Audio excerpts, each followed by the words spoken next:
How to stay calm in any situation. We all know people in our lives who are as cool as cucumbers. These are the people who never seem to get fazed by anything. No matter how the world is crashing down around them, they know just what to say and do, and they act as a calming influence on everyone around them. Then there are the people who get into a flap, who panic, and who shout.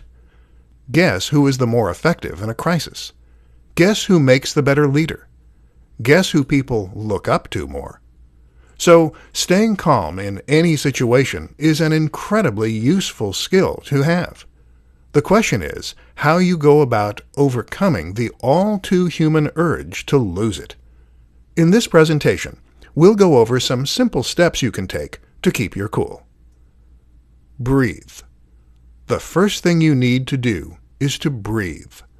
Recognize that the reason you're panicking is that you have gone into fight or flight. This is your body's physiological response to trouble, and it causes your heart rate to become elevated, your breathing to accelerate, and your mind to race. Not helpful. If you breathe, though, then you can regain your composure and fix your parasympathetic tone.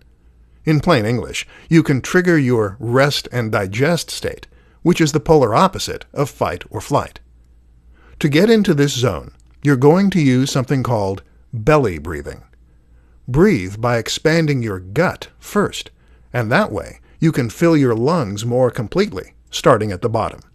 Breathe in and out for a count of 3 on each. Take a step back. The next step is to try and get your head in the game by removing your emotional response.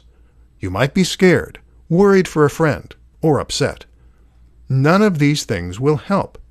So instead, take a step back and try to imagine what someone who wasn't you would do in this situation.